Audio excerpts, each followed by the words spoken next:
غذا بہترین مکان ہے جسم کے ساتھ دلوں کو ملانے کا.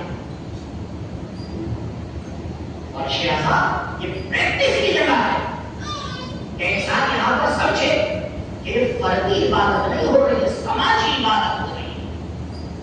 یہاں ہمیں قدم سے قدم ملا کے چلنا پڑے، ہمیں کانے سے کانا ملا کے چلنا پڑے. آپ دیکھیے جب نوحہ خانی ہوتی ہے اور ایک جوان اپنا ہاتھ سینے پہ مارتا ہے تو کتنا ہم آہنگ ہوتا ہے. یہ ہم آہنگی کیوں ہوتی ہے؟ تاکہ ایک آواز رہے، ایک صدا رہے، ایک طریقہ رہے.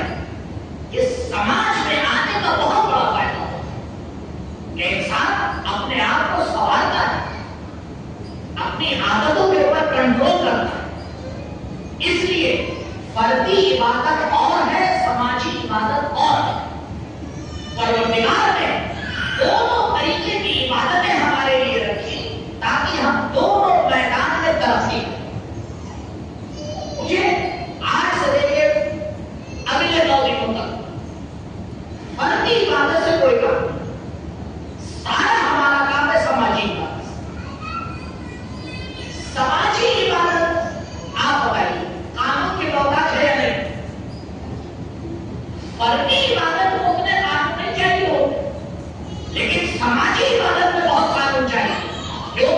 کیونکہ اب مسئلہ اکیلے انسان کا نہیں ہے، اب مسئلہ پوری جماعت کا ہے، اب مسئلہ پوری قوم کا ہے. اس لیے اسلام نے ہر جگہ جہاں جماعت اور گروہ کی بات آئی ہمیشہ نئے قانون بنا کر بتایا کہ طریقہ کیا ہے. اور اس نے سب سے پہلے آگے ایک قانون بتایا، لا بد لکل قوم من امیر بر او فاجر. امیر کائنات علی ابن ابی طالب علیہ السلام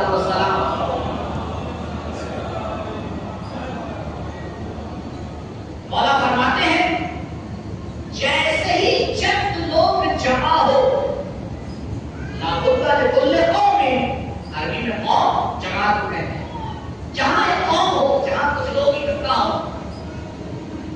حتی روایات کیا آیا کہ اگر 2 لوگ سفر کرو، 2 کا جیسے لفظ آیا، اس کا مطلب کیا ہوا؟ پرانا یا جماعت؟ جماعت کا. اب کہتے ہیں کہ اگر 2 لوگ سفر کرو تو 2 کے درمیان میں سے کسی ایک کو اپنا امیر بناؤ، کسی ایک کو اپنا امیر بناؤ. کیوں؟ کیونکہ سفر میں تمہیں کچھ فیصلہ لینا ہو تو تمہارا بھی کچھ اور جائے گا اور اس کا بھی کچھ اور جائے گا، اللہ شروع ہو جائے گا. لیکن اگر پہلے سے تم نے طے کر دیا کہ بھائی اگر اختلاف ہوا تو اس کی سننا ہے،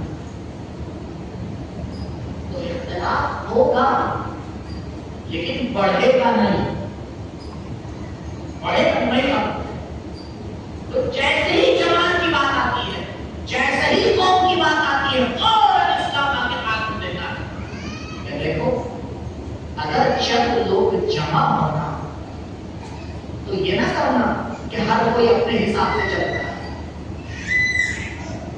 ایک جماعت کھڑی کوئی شام نجف میں مسجد سے ادا ہوتا ہے، 3 4 5 6 مجھے نہیں معلوم کتنے جماعت جمع ہو. اب اس میں سے ہر کوئی اپنے فیصلے پہ چلنے لگے. ایک ہے بھائی دیکھیے کہاں اپنے ممبر باہر لا کے رکھتی ہے، بارش کا زمانہ ہے، بارش ہوگی تو کیا کریں، ممبر اندر رہنا چاہیے. دوسرا ہے آپ کیسی بات کرتے ہیں، میں نے پورا چیک کر لیا ہے، کوئی خبر نہیں ہے بارش، ممبر باہر ہو رہا ہے.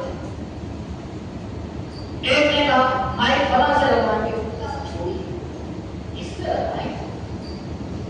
آپ بتائیے رزلٹ. میں اس کہانی کو بھی آگے بڑھاتا جاؤں تو آپ بہت بھی واقعی، کیونکہ الحمدللہ ان مرحلوں سے آپ سب گزر چکے ہیں. ہر کے گھر پر اور شہزاد کی شادی سب سے پہلے تو مسئلہ یہی شروع ہو جاتا ہے، کس مولانا کو بلایا جائے. یہ بات شروع نہیں، وہ آدھے گھر والے کسی مزاج کے، آدھے گھر والے کسی اور مزاج کے. اب جس کا پلہ بھاری ہو جائے، اب ادھر والوں کا پلہ بھاری ہو گیا تو ادھر والے سننے کو نہیں مل جاتا، ادھر کا پلہ بھاری ہو گیا تو ادھر والے نے